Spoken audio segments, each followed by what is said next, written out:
Welcome to the Deep Dive, the show where we really cut through the noise and get straight to the insights you need to be truly well-informed. Today, our exploration plunges into the latest financial results from Parag Milk Foods Ltd. We're looking at their first quarter of fiscal year 2026. Now, if you've ever felt a bit overwhelmed by those dense corporate reports, well, consider this your shortcut to understanding what genuinely matters. That's absolutely right. Our mission today really is to unpack the key financial numbers, yes, but also those surprising business highlights and the strategic moves that, reveal the company's health and where it might be heading. We sifted through quite a stack of sources, press releases, the official board outcomes, detailed investor presentations, basically to extract the most important nuggets of knowledge, tailored just for you. So expect to uncover some record-breaking revenues, which is always interesting. Also, some intriguing shifts in their product focus and how a company that looks, quite traditional dairy is aggressively embracing what they call new age businesses. Okay, let's unpack this. So let's maybe kick things off with the most striking figures. Parag Milk Foods announced their results for the quarter ended June 30th, 2025. What immediately jumps out? What's the big picture here? Well, the big picture, I'd say, is undeniably promising for Parag Milk Foods. They've reported consolidated revenue of INR 852 crore for this first quarter, Q1 FY26. And what's really significant here is that this marks their highest ever first quarter revenue. That's showing a very healthy 12% year-over-year growth. Highest ever Q1 revenue. That's quite a statement. Okay, so when we look a bit deeper, how does that 12% growth break down? Is it just volume or is it Yeah. value? And what about profitability? Those crucial metrics showing financial health. Yeah, it's an interesting breakdown. We see about 5% volume growth overall, but a 12% value growth for that consolidated revenue. So that suggests, they're not just moving more product, but also getting more revenue per unit, maybe through pricing, maybe a better product mix. Now, profitability. Profit before tax, or PBT, that stood at INR 29 crore. That shows a 9% year-over-year growth. And PBT, that's a good gauge of their core operational efficiency, before taxes hit. Okay, 9% growth on PBT and after tax. The bottom line. Right, the profit after tax, PT, that's what shareholders really see. It was INR 28 crore. Now, that's a more modest 1% year-over-year growth. Only 1% on PAT. Mm. What about EBITDA? That's often a key one people look at. Exactly. EBITDA earnings before interest, taxes, depreciation, and amortization, it came in at INR 66 crore. That's 6% growth. And EBITDA is, well, it's often seen as a strong measure of the cash they're generating from core operations, strips out some of the noise. Their EBITDA margin was 7.7%. That is a slight dip from 8.1% last year. Okay, so a bit of margin pressure there. What about gross profit margin? The gross profit margin, GPM, that was 27.4%. Pretty much holding steady compared to 27.5% last year. But interestingly, it did improve sequentially. It was up from 25.1% in the previous quarter, Q4 FY25. Right, that initial snapshot of record revenue is definitely compelling. But like you said, that slight dip in EBITDA margin and the peak growth being, well, quite a bit lower than revenue growth. That seems like the next layer to peel back. What's driving these dynamics within the business? Indeed. That discrepancy, it points to some fascinating stuff going on underneath. A major driver is the robust volume growth across our core categories. While overall Q1 revenue saw that 5% year-on-year volume growth we mentioned, the core categories, think ghee, cheese, paneer, they experienced a significant 9% volume growth, and even better, a 14% value growth. So these are really the workhorses. So their foundational products are definitely pulling their weight. But, in a competitive market like India, local brands are everywhere. How sustainable is holding, say, 22% or 35% market share long-term? Like for garden ghee and goat cheese, what are the threats there? That's a really astute question. Market leadership, yeah. Govardhan Ghee commands that 22% share in branded cow ghee, and goat cheese holds a dominant 35% in cheese. These positions, they're built on, decades of brand trust, distribution networks. The key to sustaining it, well, it lies in their ability to keep innovating within these categories, constantly reinforcing that brand loyalty, especially against smaller, maybe more nimble regional players. And these core categories combined, they brought in 57% of total revenue this quarter. So strategically vital, absolutely resilient so far. The report also mentions raw material price volatility. No. It's always interesting how companies navigate this stuff. Rising milk prices. For us, it's maybe a slightly higher bill at the store, but for a company like Parag, it's this constant, complex balancing act, right? It affects the whole supply chain. How did they manage to keep profits growing despite an 18% jump in average milk prices? It was definitely a significant challenge. Average milk prices in Q1 were about INR 37 per liter. That's up 18% year over year, which is quite a jump. But despite this, the company handled, on average, 16.5 lakh liters. That's 1.65 million liters of milk per day. That's actually up 10% quarter on quarter. Shows their procurement strength. What's crucial, though, is how they managed to pass on those commodity price increases to consumers.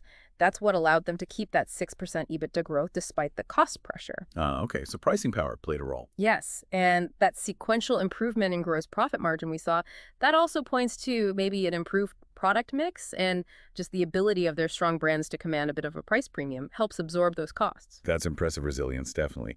But the part that really intrigues me is this talk about new age businesses. How are Pride of Cows and Avatar actually doing? And how much are they contributing now as Parag tries to, diversify? Oh, this is truly a significant growth story within the company. Pride of Cows and Avatar, what they call their new age businesses, recorded, get this, a robust 57% value growth year over year. 57%, wow. Yeah, and they now make up 9% of the overall business. That's up from 6% last year. So it really indicates a strategic shift, moving towards higher value, probably higher margin products.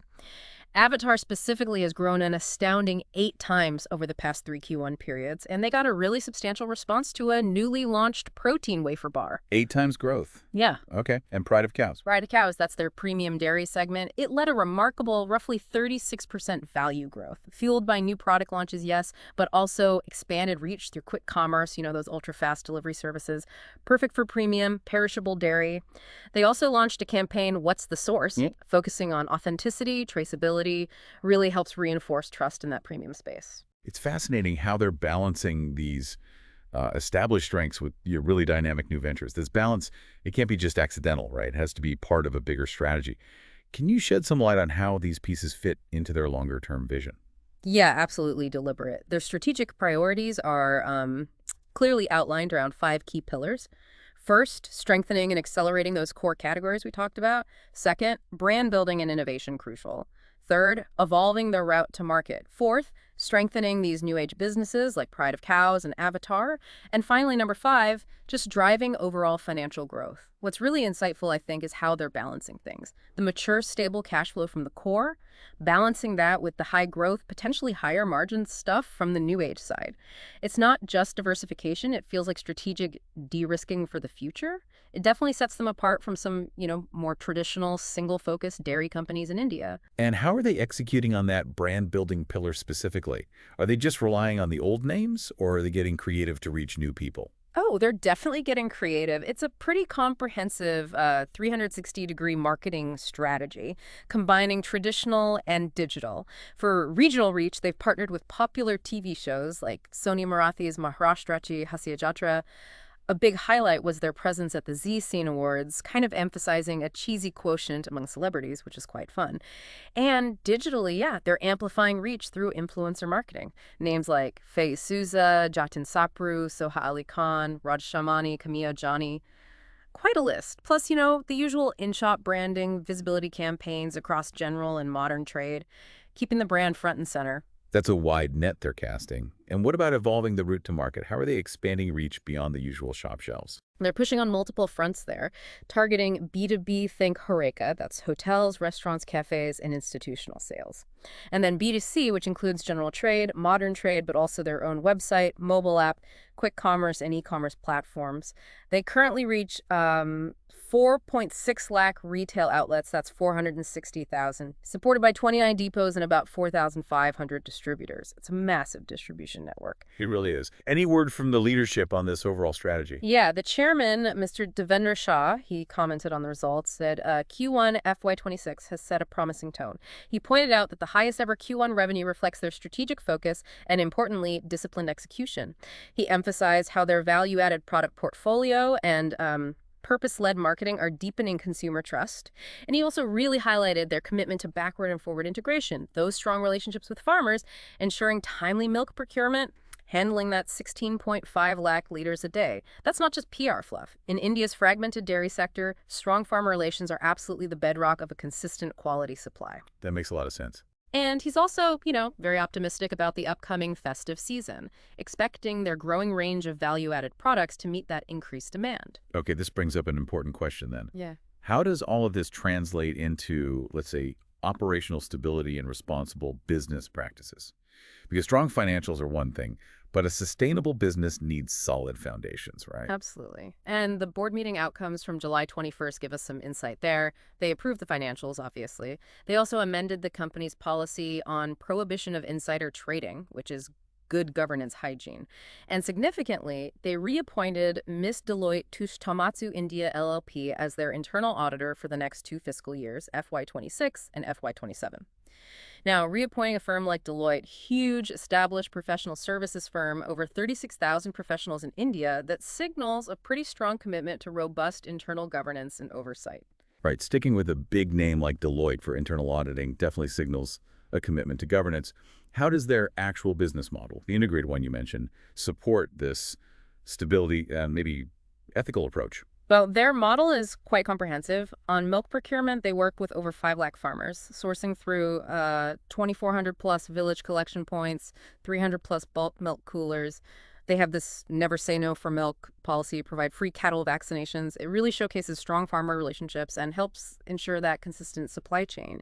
Then they have 6 integrated processing plants, and they even own the Buggy Laxmi dairy farm with over 5,000 cows using mechanized milking. Gives them more control over quality right at the source. Okay, so control from farm to, well, almost the fridge. Pretty much. And beyond just operations, they have a strong focus on ESG, environmental, social, and governance. Environmentally, things like reducing carbon footprint, managing waste, conserving energy, recycling a good chunk, 55% of their water needs, responsible waste management.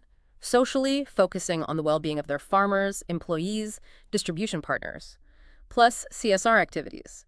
And on governance, adhering to strong standards, certifications, even following the IFC's policy framework on ESG, trying to go beyond just ticking boxes. What's fascinating here is just how holistic that approach seems. It's not only about the balance sheet, but the entire ecosystem they've built, farm, factory, farmer, consumer. Have they gotten any recognition for these efforts? Yes, they've picked up several accolades recently that kind of validate this approach. Gowardin was named Grocery Brand of the Year, also got an award for Best Use of Traditional Platform. Pride of Cows was recognized as D2C Company of the Year, and Avatar India as Fitness and Sports Brand of the Year. Hmm. So these awards, they reflect that strong brand presence and the strategic wins across their whole portfolio. External validation for both the traditional and the new age stuff. Okay, so let's try and wrap this up. To recap, Parag Milk Foods is showing really strong financial growth, driven by, interestingly, both their traditional core categories and this rapidly expanding new age product side. And this growth seems clearly backed by strategic brand building, efficient operations, and what looks like a genuine commitment to responsible business across their entire value chain. Precisely. And if you connect this to the bigger picture, it does raise an important question for the industry, not just Parag. How will companies navigate this delicate balance, preserving their traditional strengths, their cash cows, while also aggressively innovating to meet these evolving consumer demands? Demands for premium, for health-conscious products, all in an increasingly competitive market. Parag Milk Foods is definitely one to watch as they attempt to, well, lead that transformation in India's dairy sector. A powerful question to chew on as we finish this deep dive. Thank you for joining us today as we explored the latest from Parag Milk Foods. We really hope you feel much more informed and maybe ready to keep exploring on your own. Until next time, keep digging deeper.